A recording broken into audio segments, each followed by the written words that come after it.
morning, everyone. So good morning from Cambridge. I know if we're live now in the webinar, then I might well be saying good afternoon and good evening to you where you are. This is our Meet the Team session. A purpose of it is that you should simply be able to put names, faces, and know who we are. So I hope that very shortly a couple of extra faces are going to appear on the board behind. Yeah, perfect. So part of it is just to make sure that you don't go away from here not knowing who's who.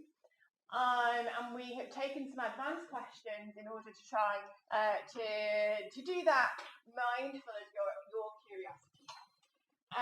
So the first thing that I want to do, so I'm Dr Iona Hine. This is our third anniversary session that's online. And I'm the Communications and Programme Manager with Cambridge Interfaith Programme. What I want to do is to actually ask my co-panelists to introduce themselves. And as you do that, I'm actually going to kick off with one of the questions that's come in. So we've had a question which asks about whether, so this is the question, do you see your work as largely anthropological, sociological, philosophical, or theological? And what does this mean in practice?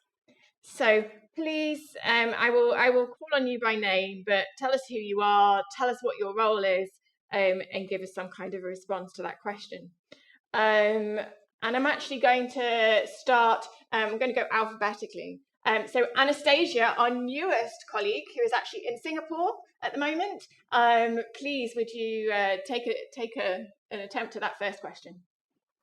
Sure. Hi, I'm Anastasia. Like Iona said, I've just joined the Interfaith program this past summer. I definitely consider myself an anthropologist. Most of my work to date has been with Jewish communities. It's been ethnographic. And I think for me, taking an anthropological approach or being an anthropologist really means sort of two key things. I think the first is that we're there to sort of use all of our theoretical tools, all of our sort of theoretical devices to really pick apart categories that are oftentimes just kind of accepted as at face value or accepted as sort of as if everybody understands what they are. So categories like religion or like interfaith or like liberalism, for instance, which is something I work a lot with. And I think the other thing that it means to me is really that ethnography lies at the heart of my work. So I really want to understand things on the ground for people in their lives. So, rather than sort of just focusing on institutions or, voices of authority or texts in isolation, I really want to understand sort of how do these things play out? How are they made meaningful for people on the ground in their everyday lives? So, thinking about interfaith relations, it would really be about sort of getting a sense of how do people understand interfaith in the first place as a kind of relation that you can have? What does that look like in people's lives in different communities for specific groups of people? So yeah, that's who I am, and that's sort of what being an anthropologist means to me in terms of my work and interfaith. Thank you. So next I'm coming to Daniel. Great, sure, thanks. I'm Daniel Weiss. I'm based in the Divinity faculty. I'm the Polonsky Coexist Senior Lecturer in Jewish Studies. And in terms of my approaches, I guess Jewish Studies is something that can be matched with various different methodological approaches. And a lot of my main focus is on philosophical and theological approaches to Judaism and Jewish texts, but also looking at intersections between Judaism and Christianity, and Judaism, Christianity, and Islam with regard to those elements, and looking at these aspects historically as well, so philosophical, theological, and historical. And if I could reflect a bit also on the question you asked, right? The question said, "Are you do you consider yourself an ethnographer, theologian, philosopher, or what approaches you take?" And in some ways, the "you" could be addressed to each of us, but also to CIP. So I think you're anticipating me, Daniel, yes. But go ahead. Right. So I think actually just to add one key thing, I think for me at least, and especially with my role in CIP, I think a key element of what CIP is the fact that it's not one thing. that it actually was founded, the purpose of it was to bring together people who are doing different things and different approaches, and thinking about what is actually the value that can come out of dialogue between people taking different approaches. So not only people from different religious traditions, but also people from different disciplinary approaches within the divinity faculty. And so I think just as much as there can sometimes be divide between people of different religious traditions, there can also be divide between people of different academic approaches. And one of the key things of CIP, I think, has been to try to see what happens actually if we create structures that enable conversation and working together with people from those differences. So I think CIP then, for me, isn't any one thing, but precisely that multiplicity. Thank you. So Esra. Okay, hi, I'm the Sultan Qaboos Professor in Abrahamic Faiths and Shared Values. I feel like this anniversary is turning into a celebration of anthropology as well. Yeah, but definitely my starting place is anthropological, to understand, in large, what is a human and how humans relate to each other. So in relation to interfaith relations too, I am very curious to understand how are certain relations are possible, how are some of them made impossible, and what these relationships enable other relationships. So I think that is the core of my curiosity. I define myself usually a political anthropologist of religion, but I think it is the relationships nature that fascinates me. Thank you. Giles. Yes, so I'm Giles Waller. I have been with CIP since 2014 in various forms, so I'm quite long in the tooth. And I am a Christian theologian by training, although formed here in the Divinity faculty and through many who've been involved with CIP, like Tim Jenkins and Ben Quash and David Ford, who is my doctoral supervisor. So I'm quite interdisciplinary in my interests and my outlook. A lot of my work is particularly at the intersection of theology, philosophy, and the arts, and especially literature.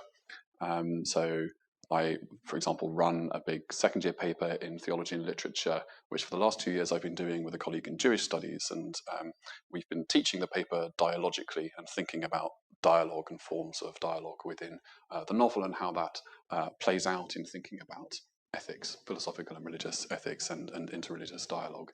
So that's really my sort of disciplinary proclivities, I suppose, rather than hope. Yeah. Okay. Julia. I'm Julia Snyder. I'm an affiliated lecturer in the Faculty of Divinity and also a lecturer at Westcott House, which is part of the Cambridge Theological Federation. And I'm a New Testament scholar, which means two things. On the one hand, I'm a historian, and I'm also a scholar of text, someone who thinks about what it means to communicate, what it means to write and to read, to tell stories. And my work as a New Testament scholar intersects with interfaith relations quite a lot, actually, because the New Testament is made up of texts written by Jewish people that talk a lot about Jewish things. And they also talk a lot about how Jewish people in the first century interacted with people of other faiths, which would be worshippers of Greek and Roman and Egyptian gods normally. So my work as a historian and the work on these texts involves a lot of thinking about these interfaith interactions in an earlier time period, using many of the same questions that my anthropologist colleagues also think about. Thank you, Julia. Safet. Thank you, Iona, and good morning, everyone. So my name is Safet HadžiMuhamedović. I'm an anthropologist. I work here in the Faculty of Divinity teaching various anthropological courses on religion, introduction to contemporary religion with Esra. Again, with Esra, an MPhil module on religion and conflict. And from this year, an exciting new module titled Religious Encounter that Esra is organizing and that I'm teaching on as well. So I started with CIP as a research associate, not really calling it interfaith relations, trying to find the kind of vocabulary as an anthropologist, but really working primarily on spaces of immense religious plurality, which were destroyed by conflict, and in this case of my fieldwork in southeastern Bosnia, of nationalism that completely sort of swept through spaces and first distinguished sort of the boundary and created the boundaries between different religious groups, and then through kind of murderous programs, destructive programs, erased the others, the designated others. So in these landscapes in southeastern Bosnia, where I conducted long-term research, I focused mostly, as you can imagine, after such violence, on the one hand, on the remnants of that religious plurality, usually with elderly people who have returned from exile, and on the other hand, on their sort of hopes and dreams and waiting for a possible restoration of that kind of plurality. So my work very much looks at temporality and kind of shifting between different kinds of temporalities. And so I'm very interested in materiality, non-human elements, and landscapes, and how they articulate interfaith relations, encounters. And so, for example, one of the most recent projects with the help of CIP, under the umbrella of CIP, really, that I organized is Shared Sacred Landscapes. So if you go to sharedsacred.com, you will find various things there, including an exhibition of anthropological photography of shared and religiously plural spaces across the world. And this exhibition this year, as part of the anniversary celebration, we will organize here in Cambridge, sort of physically. It was organized first online as part of the, because of the pandemic. So just to answer very briefly your question, what I find really exciting about Cambridge Interfaith Program, and sincerely, and I think this distinguishes it very much from various institutions that look at interfaith relations, is that it transgresses the boundaries of these disciplines in a way that I appreciate very much, and it becomes not about the kind of disciplinary knowledge, but rather about the kind of combination of methods that we can use. And we see this, whether it's in the summer school when we teach with students how that kind of communication produces something quite exciting, but it's truly interdisciplinary or transdisciplinary, I would say, rather. That was a long reply. Thanks. You, Safet. I think that you covered a really important point there. And Tim Jenkins, you spoke yesterday about sort of coming to the realization that your best work had been collaborative. And I think part of what is particularly special here is that we are more and more fostering collaboration. And I've had the great pleasure of working quite closely with Safet because our online summer school program, Safet and I do a lot of the donkey work and also the convening during the summer school. And that has been a really wonderful illustration, both of collaboration, but also being able to see the different dimensions of work going on, by and large, within the faculty that touch in some way on interfaith, on interreligious relations. And I know we've got some of our summer school alumni with us online this morning. So it's really hard to communicate how profound the stuff that we're able to do in that space is, but it's possible because of that kind of openness and that interdisciplinarity, and the way in which people are willing to cross-fertilize each other's work. It did occur to me, because I've been doing a lot of the work putting together our anniversary program, and very often people's stories start at Cambridge. So Giles alluded to being formed here in the divinity faculty. But I think it's also rather wonderful that increasingly in the team we have people that were formed outside of Cambridge and are enriching Cambridge and helping us to look outside and beyond. I should acknowledge I'm also partially formed in Cambridge, having been an undergraduate here before CIP had quite managed to find its way into being. So to move on to another question. So this is again a question that we received in advance. And it's a question about significant moments, significant events in the lifetime of Cambridge Interfaith programme. Now, it occurred to me that it would be rather unfair of me if I suddenly planted that question in Anastasia's direction. So I've actually primed Daniel and Giles as the people who've been with us the longest time to give us their personal reflections, and then I will attempt a kind of programmatic gap-filling of things. So I'll come to you first, Daniel. Yeah, sure. So to think about, right, well, one thing that I know I heard about even before I arrived at CIP was, for instance, a common word initiative, which was, not from CIP specifically, but with the active involvement of a lot of people from CIP, including Tim Winter, David Ford, Layla Demiri. We have a book that came out of that. Right here, and so that, for those who don't know, that was an open letter from Muslim religious leaders to Christian churches, seeking to foster types of conversation that maybe hadn't been able to happen as fruitfully, and trying to jumpstart that. And it actually was very successful. So that's I think one major point that I would event I'd point to. One other element I would point to, which isn't so much a moment or an event, but a series of moments, because I think a key thing about CIP has been about the aspect of sustained relationships over time and the type of thing that can build. And so that I would point to the Scriptural Reasoning in the University. This is a series of 3-day-long workshop conferences, which went for a very long time, almost the whole length of CIP's existence. I became part of it starting around 2009. And what that was basically an academic laboratory for people interested in these types of interreligious relations to come together and sit and just talk and think together for 3 days during the summer in Cambridge, often based primarily around scriptural reasoning as a method. And what that really did was it generated various types of things because this was something that people came internationally, and people would go then back to their home institutions and use the types of ideas and thoughts that developed during those 3 days to generate more of their own work in these different places. It also, we've heard a bit yesterday, it generated different spin-off organizations and institutions that contributed to the thinking that went into some of those, and bringing, not only generating research, but bringing it into the public realm.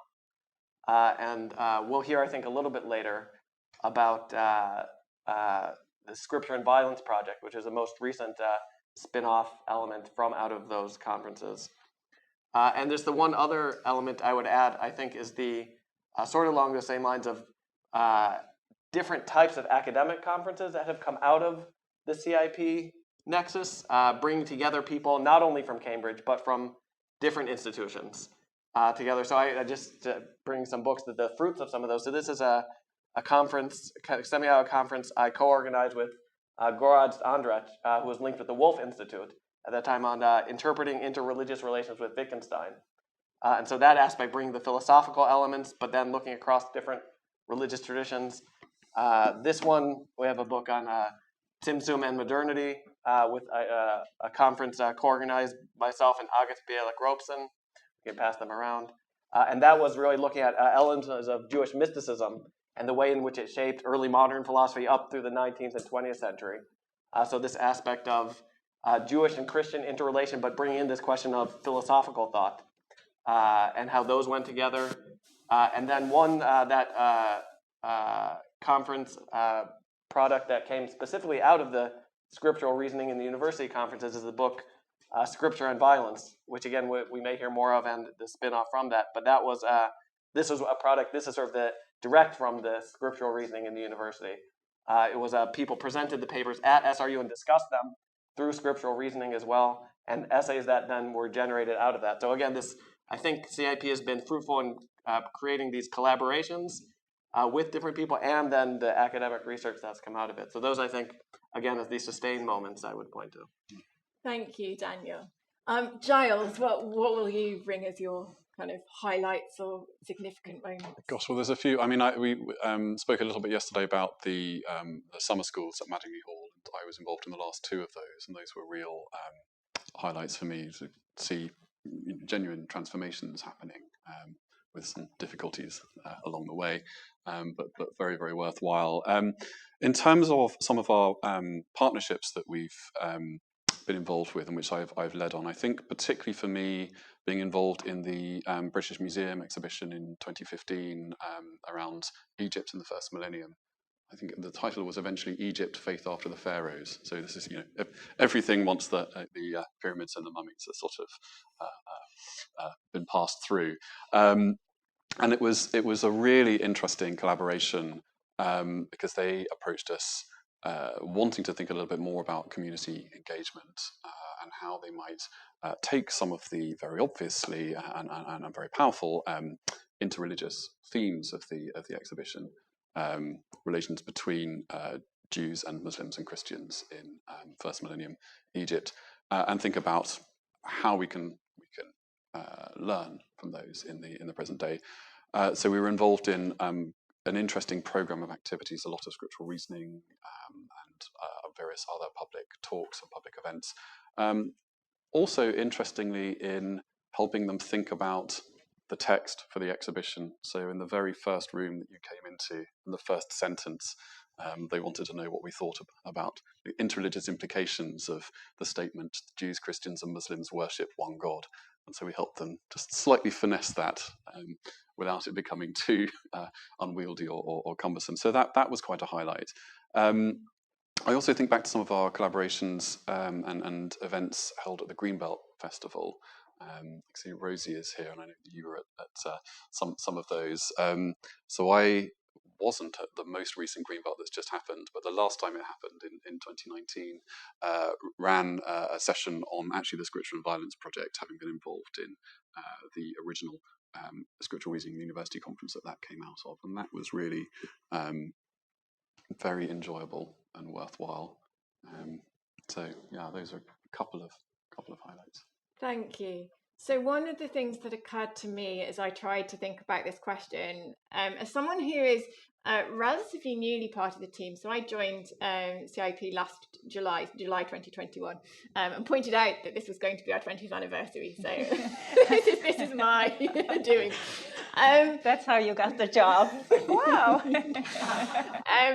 But one of the things that occurred to me, and I'm working on something that not only is unfinished but can never be finished, which is trying to collect together and look at our archive and make sense of how we got here and also where we're going, right?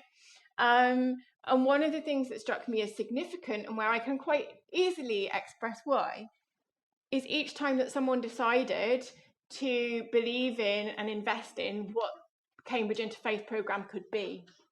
And that has taken incredible vision on their part. So those who are here in Cambridge will probably have heard something of this last night. For example, the late John Marks, who funded some of the very earliest work and made possible the imagining and the creation of this space. Equally, the fund that provides one half of the Coexist lectureship and also underpins many other CIP activities and has been able to do so across more than a decade. I should specifically, the Polonsky funding as well. So, we wouldn't have a Daniel had people not felt that this was a lectureship that should be endowed. And there's something so significant about saying we want to give money that allows this to last. Daniel is already in entering about year 13, something like that. And we're very glad that he's here and fostering Jewish studies here at the University of Cambridge. So there is now an active campaign to establish a Centre for Jewish Studies. I think I've referred to this once already yesterday, but it's important to say that is an interdisciplinary effort that allows, in the same way that I described our Interfaith Research Forum as being something that reaches beyond divinity, something that recognises that Jewish studies is happening in pockets across the university, and it can happen better when that's well connected and resourced. So there have also been sort of what I call sort of smallish but inspired gifts. And I was going to say about the amount of money that you might have to pay for your electricity and heating bill next year, right? That kind of money has come along sometimes and allowed for specific projects to take place. So I think it's important to acknowledge those sorts of little pockets of money as well, and what they have enabled. And so I think that the effective community policing project, which happened a little over a decade ago, is an example of that. But the one example that I wanted to make sure that I mentioned, and this is where I prime our marvelous technicians to just give me some slides instead of Julia and Anastasia briefly. So this is an opportunity to share a gift that reached me yesterday. And I was sent an email, and the title of the email was Booklets. And the email is from Sahel, who is here, but the gift is from Sahel, it's from RF, it is from Kalam Research and Media, and it is celebrating a series of lectures that happened in 2009. So if I can get the next slide, that would just give us the detail. 3 lectures. So a lecture at the Sultan Qaboos Grand Mosque in Muscat. Professor David Ford spoke, and he spoke also at the Institute of Sharia Studies at Muscat, Oman. And then later in that year, RF Nayed, who was unable to be here with us, I know really wanted to be here with us just now, he gave a lecture in response here in this space. And what this booklet is a combined edition of those 3 lectures, created in celebration of our 20th anniversary. It's not quite in its final form yet, because there is a space being allowed for a foreword from Esra, so that we can mark the fact that this is a 20th anniversary edition, and use it potentially as an opportunity to talk about what comes next, as well as to mark that. And why is that significant? Well, I think there's a lot of answers to that, but I want to highlight the importance of the decision that followed from the Sultanate, from Sultan Qaboos, who made a bold decision to create an endowed chair. And that Sultan Qaboos chair is incredibly important. It is by name about Abrahamic faiths and shared values. And it really sustains us. It has sustained CIP and given us the opportunity for the Renaissance that was referred to yesterday. So that is, that sort of generosity is so important.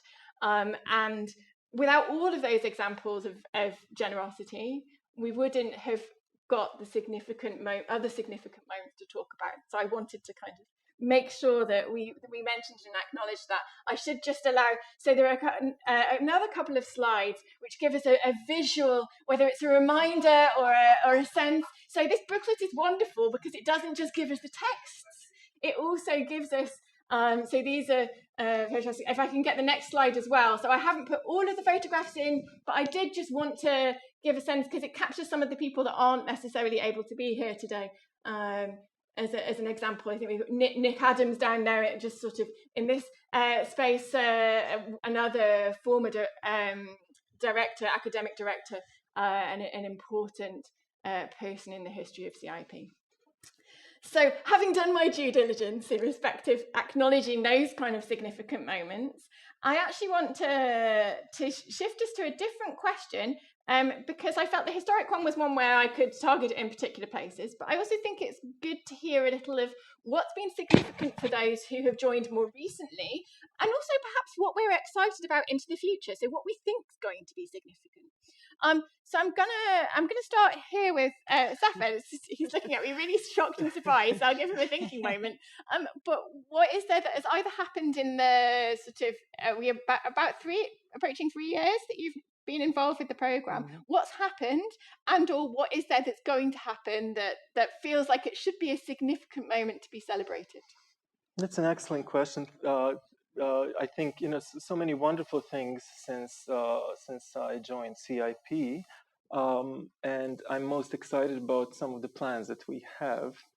And I was just thinking about, and Esra will know this because we had conversations about this as part of kind of this my interest in nationalist violence and how it interacts with religion and faith. I'm increasingly interested, and especially in conversation with my students here, in the transphobia that transpires, that appears across the world as part of these kind of nationalist programs.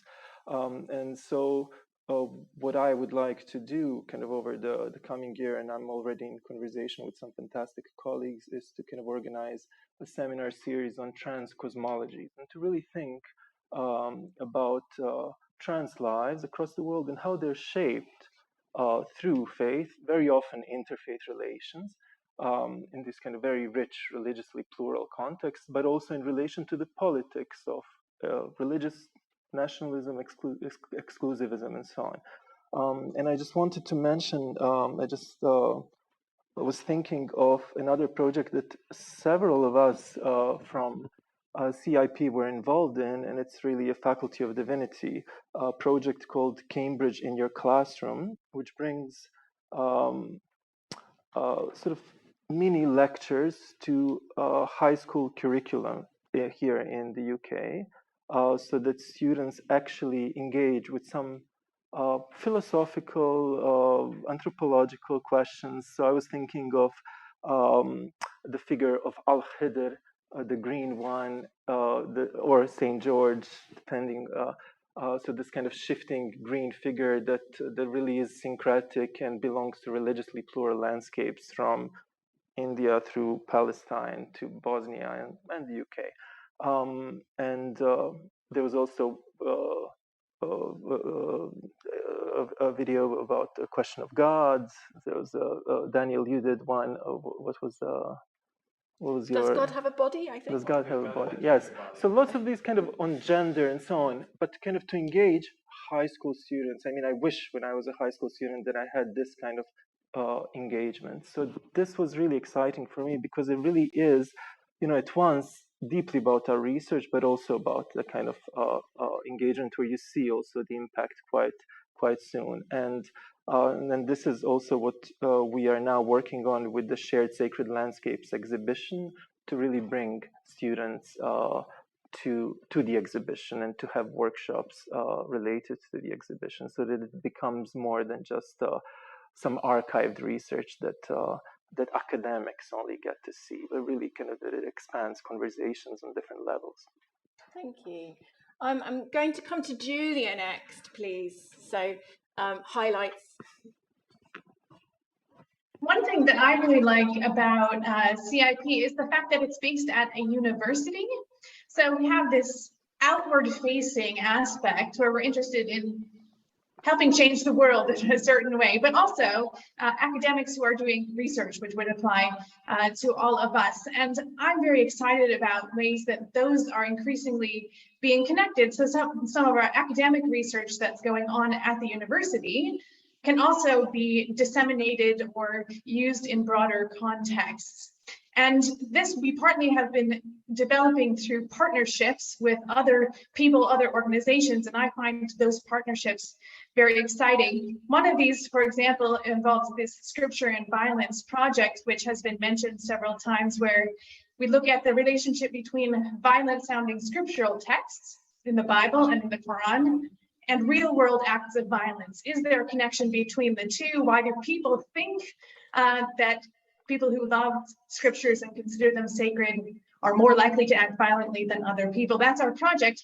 And we've been developing it partly through partnerships, through our partnership with Faith and Leadership, for instance, which is involved in training senior leaders, faith leaders here in the UK at a very high level, and we're helping contribute to their curriculum. And something I'm also very excited about, developing partnership with the Faculty of Education at the University of Cambridge, thinking about how can our research on Scripture and violence, but then potentially also other research going on in the Faculty of Divinity, help to inform school curriculum here in the UK for school students, training for teachers who are teaching in schools, so that some of these insights that we have here at the university can be shared more broadly in a very strategic way. So that's something I'm excited about. Thank you, Julia. So I'm going to come next to Esra. So highlights so far, looking forward. Yes. Well, my narrative will have also a personal dimension. I'm trained as an anthropologist of the Middle East, but the developments in the Middle East in the last 20 years, especially in the last 10 years, let's say, really broke my heart, so much so that I couldn't do research in the Middle East. And I turned my attention to Europe and look at the kinds of questions that I'm interested in the Middle East in Europe, religious pluralism, whatnot. But recently, when I traveled to the Middle East, especially when Suhail and Dr. Arif Nayed greeted me like their cousins, who they have not seen for a while. And then through them, and also through other interactions, because interactions with religious leaders in the Middle East, I have seen something else, and I have seen how through CIP and of all this work, such as the Common Word that has been done, I am connected already to a network of really amazing group of religious leaders who also were like me, heartbroken, but who were more courageous than me. They didn't say, "Oh, okay, I can't deal with it," but they kept struggling for bringing an understanding that creates space for plurality, understanding, living together. A few weeks ago, I met a Shia leader from Iraq, and he is engaged in interfaith relations in Iraq, right? A country totally broken for, very unfairly, let's say. When I told him that, I'm part of CIP, I mentioned some of the names, and then, he was all smiles that, we already knew that we are part of this network together. So that, gave me a lot of hope that, I can keep working in the Middle East. There is so much happening. Yeah, so that is important for me. Thank you. Anastasia, I don't know if, having had approximately 2 months with us, you have yet found something to look back upon, but by all means try the question, and it may be something you're looking forward to. Sure. I mean, in terms of looking back, like you said, it's only been about 2 months. So, but I think maybe one of the most exciting things for me so far, which some people have already mentioned, is really the interdisciplinary character of CIP.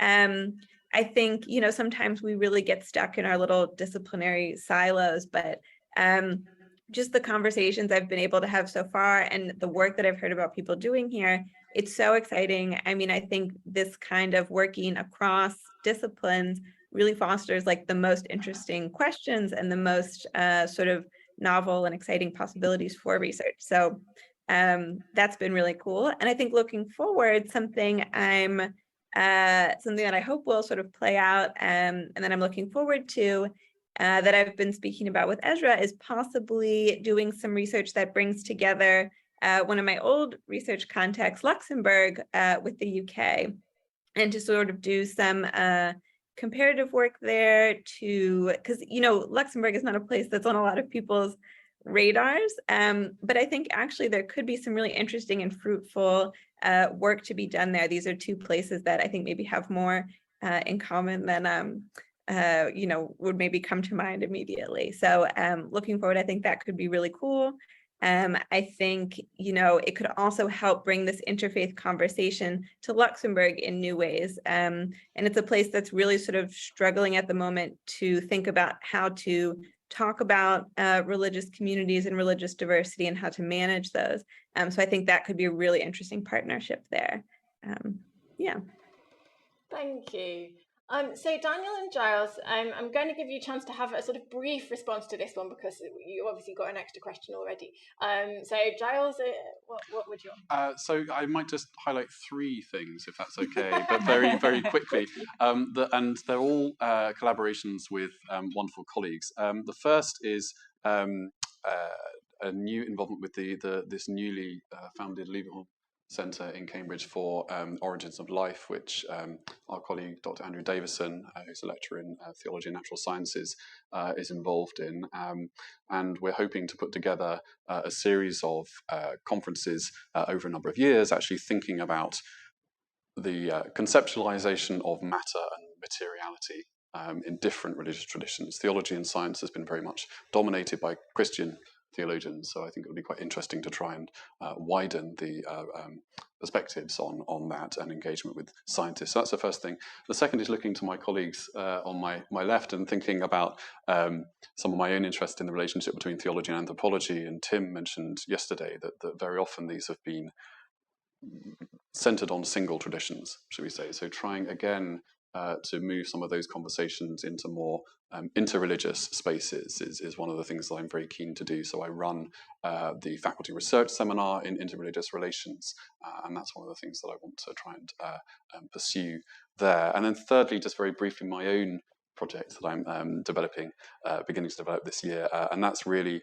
on interfaith engagement in the arts, and thinking of the arts as a place in which interfaith reflection and engagement can be deepened and reimagined. So, yeah. Thank you.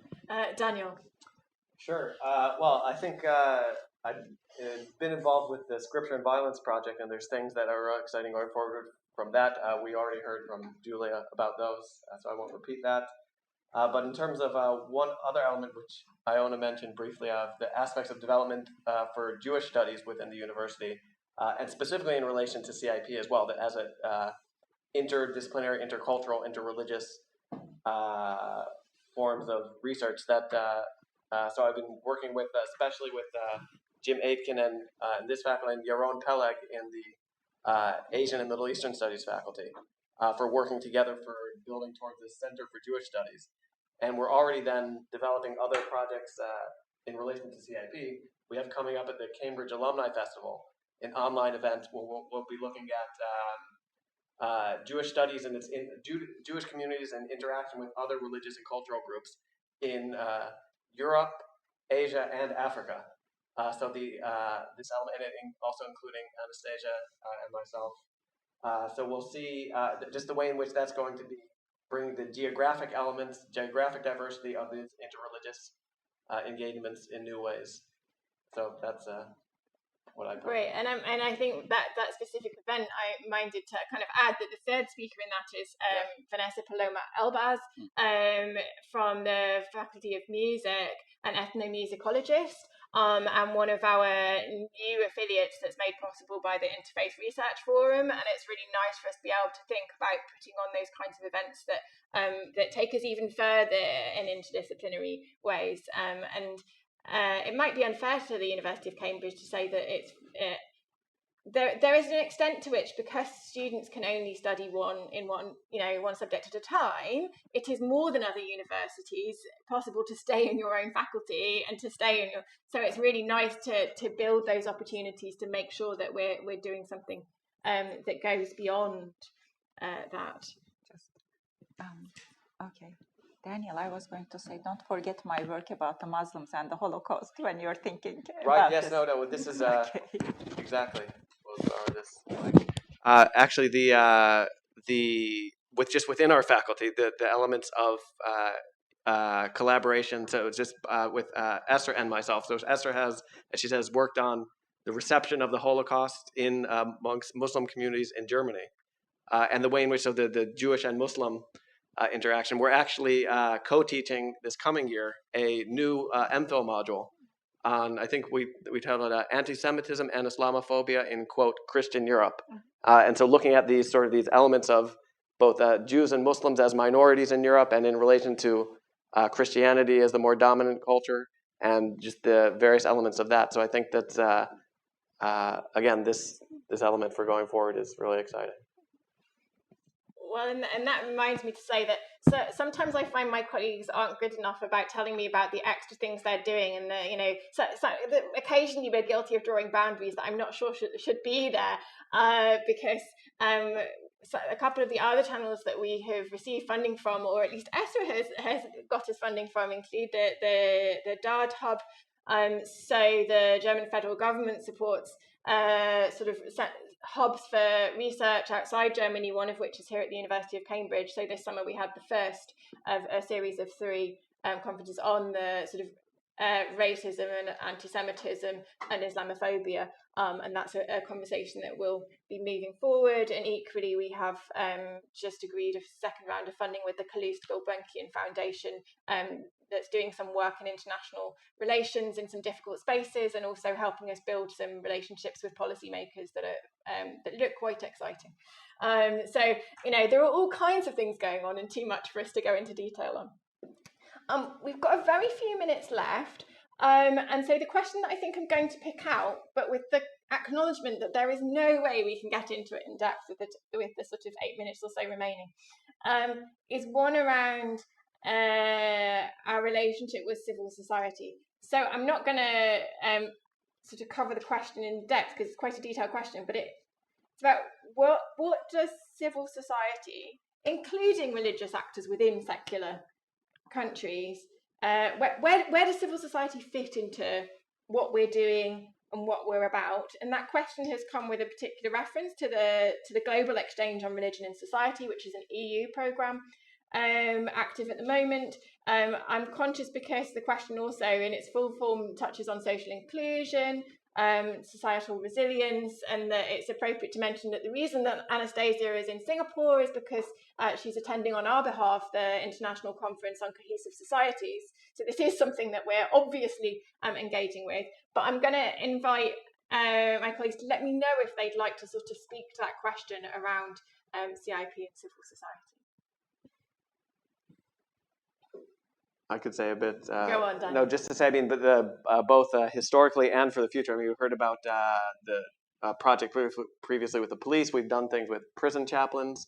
I think we've done. You know, there's been these repeated projects of targeting, especially. You know, there's the notion of civil society in the general sense, but there are also specific pockets of civil society. And I think that the one key thing CIP has always done is use that aspect of specificity, of working with specific people, specific groups, taking them seriously. And so as Julia mentioned, we're now working to see how some things could be translated into some school contexts. So I think it's one thing that CIP has actually really done well is, so in a certain sense, research takes place within the university. And the university can sometimes be a separate world from civil society. But the fact that a lot of the research we do actually has relevance for things in civil society.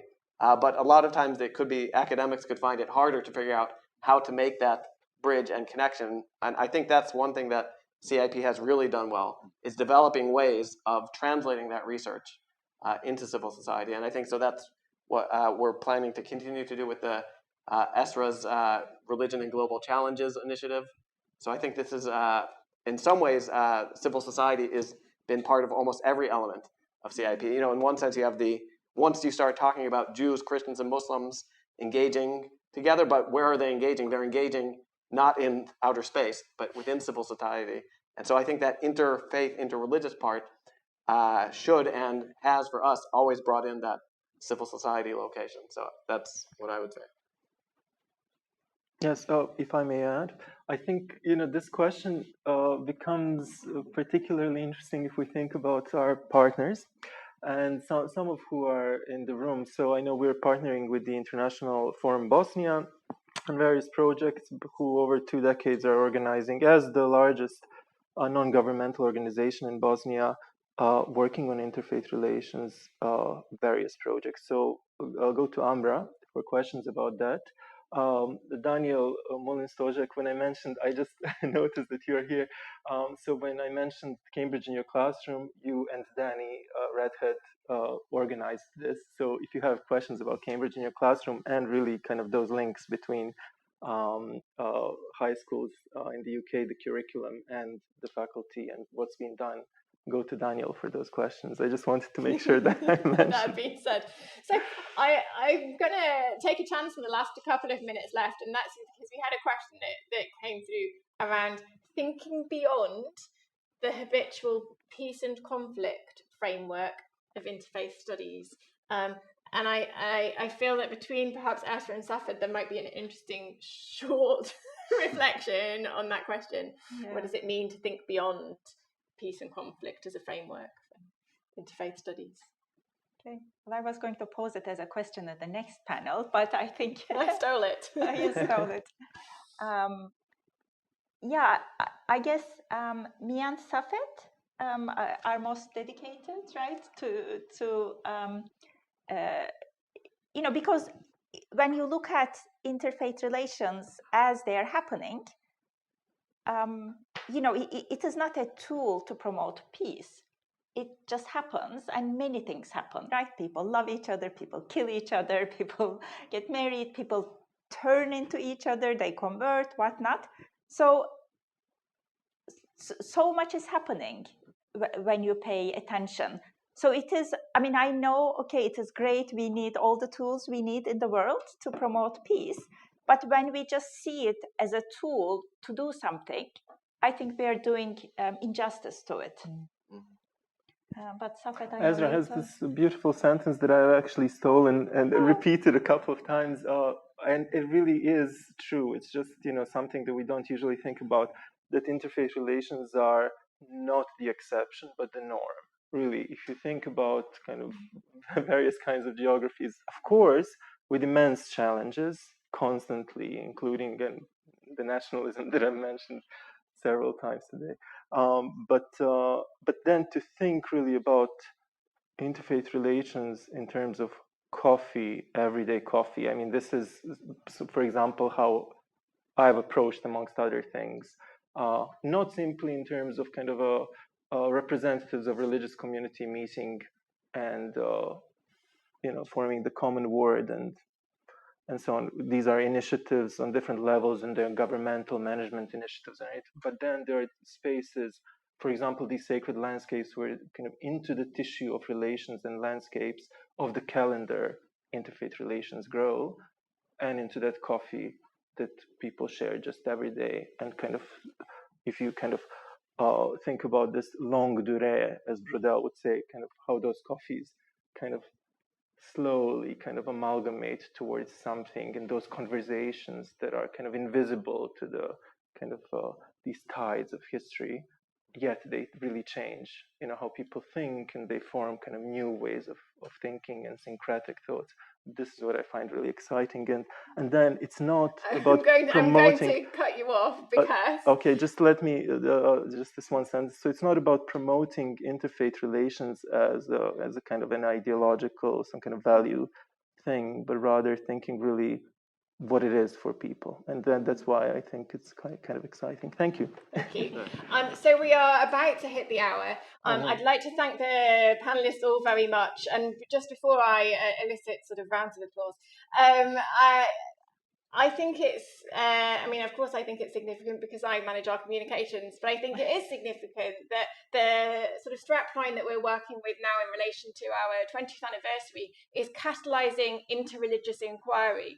And I think that serves us really well, because we are catalyzing interreligious inquiry when we do practices such as scriptural reasoning.